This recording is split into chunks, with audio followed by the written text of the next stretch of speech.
pembelajaran kedua kali ini, kalian akan belajar apa itu limit dan kekontinuan di fungsi parameter. Jadi kalau limit dan kekontinuan kita tahu ya, sifat itu ada di fungsi satu variabel gitu. Y sama dengan fx. Bagaimana untuk fungsi parameter sendiri gitu ya? Ya sebetulnya sama saja. Fungsi parameter itu kan perumuman, kita bisa lihat sebagai perumuman dari fungsi satu peubah. Artinya sifat limit dan kekontinuan itu akan tetap ada. Nah, di sini limit. Oke, kalau limit untuk fungsi satu variabel itu kaitannya kan untuk setiap epsilon positif terdapat delta positif, sehingga jarak antara T ke T0 kurang dari delta, maka jarak RT ke L kurang dari epsilon gitu ya. Nah, perhatikan bahwa di sini kita gunakan notasi jarak ya, notasi jarak. Ini vektor, RT-nya berupa vektor, L-nya juga berupa vektor, sehingga jarak ini dilihat sebagai begini. Kalau R-nya adalah R1, R2, dan R3, L-nya juga begitu, L1, L2, dan L3, gitu ya. Maka jaraknya adalah, saya butuh yang lebih semuanya biar kelihatan. Maka jarak dari RT ke L itu adalah akar, biasanya kita pakai norm. Nah, norm kuadrat, yang kuadrat ya, norm Euclid biasanya kita pakai itu. R1 min L1 kuadrat ditambah R2 min L2 kuadrat ditambah R3 plus min L3 kuadrat gitu ya, di akar. Nah, jadi kalau di fungsi satu variabel ini hanya absolut, kalau di sini selisih jarak gitu ya.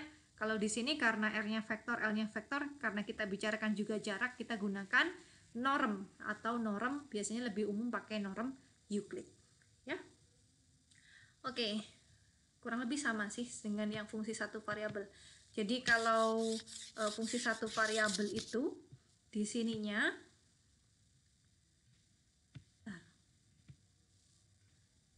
fungsi satu variabel itu kan limit x menuju x0 untuk fx sama dengan L. Kalau di sini t menuju t0, ini hanya satu peubah ya. Peubahnya apa? Ini fungsi kita, fungsi parameter kita, kemudian yang dituju. Nah, karena fungsi parameter kita berupa vektor, maka limitnya juga harus berupa vektor. Artinya menghitung limit untuk fungsi parameter ya sudah menghitung limit untuk setiap satuan dari vektor R ini. Sebetulnya sesederhana itu gitu ya. Kemudian untuk kekontinuan, RT kontinu jika limitnya, nilai limit dari RT itu sama dengan nilai fungsi parameter R di evaluasi di T0. Ya, ini sama ya dengan konsep di kalkulus. Oke, ini kontinu di T sama dengan T0.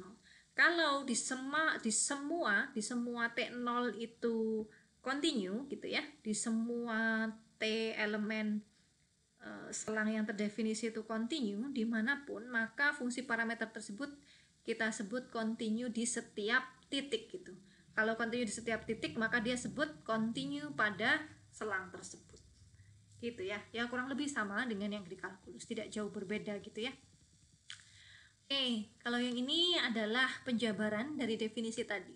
Jadi kalau R-nya adalah komponen xt, yt, dan zt, maka menghitung nilai limitnya bagaimana Bu? Kalau menghitung nilai limit vektor ya sudah limitkan saja per komponen. Komponen X dilimitkan, komponen Y dilimitkan, komponen Z dilimitkan.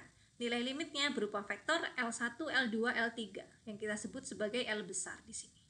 Ya, kalau lihat kontinunya gimana? Ya sudah, R-nya kan vektor. Kita lihat saja kekontinuan setiap fungsi komponennya. Kita lihat xt kontinu enggak, yt kontinu enggak di t sama dengan t0, zt kontinu enggak di t sama dengan t0. Kalau dia kontinu di t sama dengan t0, artinya fungsi parameter rt juga kontinu di t0. Kalau ada satu saja yang tidak kontinu, ya sudah rt berarti tidak kontinu di t0.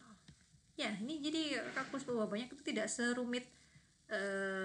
serumit kelihatan namanya gitu ya. Oke, ini adalah contoh biar lebih tergambar. Tunjukkan fungsi berikut kontinu pada daerah asal.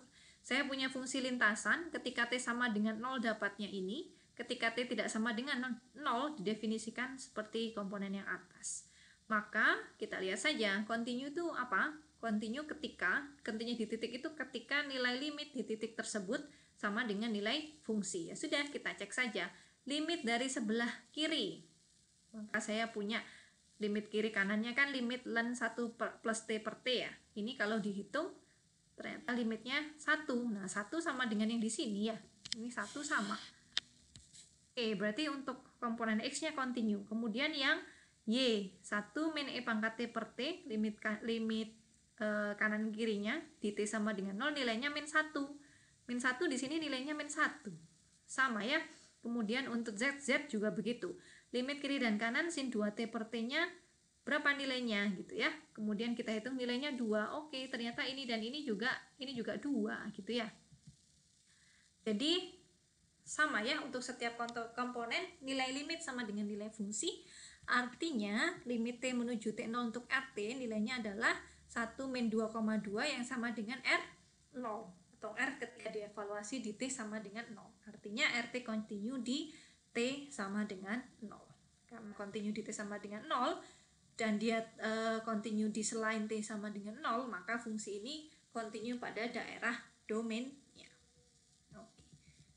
Ini latihan soal, bisa dicoba untuk mengingat kembali bagaimana menghitung nilai limit gitu ya.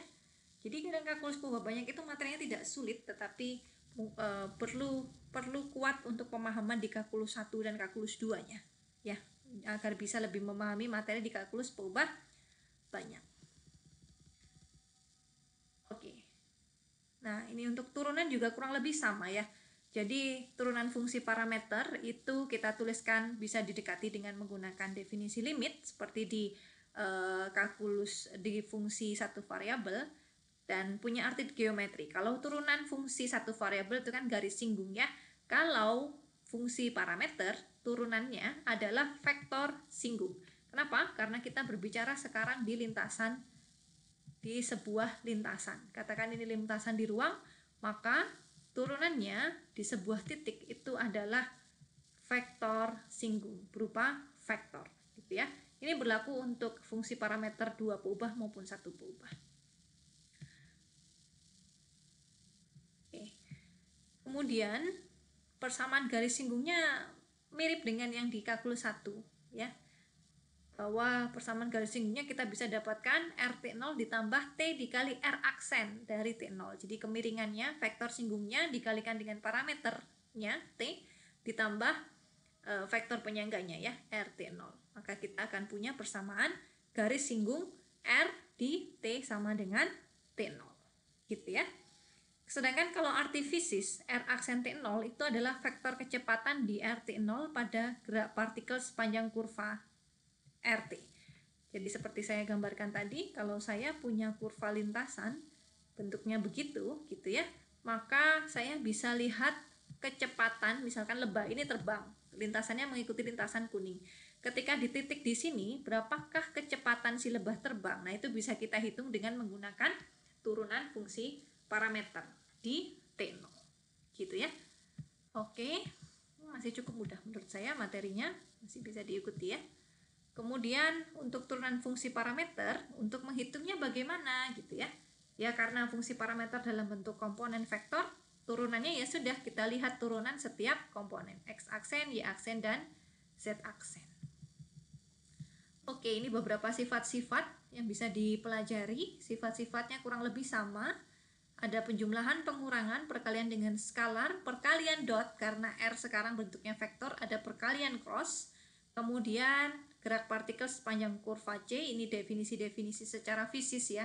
Kita punya vektornya, vektor posisinya R, maka kecepatannya adalah R aksen, lajunya adalah besar dari V atau besar dari R aksen, vektor percepatannya adalah turunan kedua dari R atau turunan pertama dari V, dan percepatan partikel adalah besaran dari A vektor A gitu ya.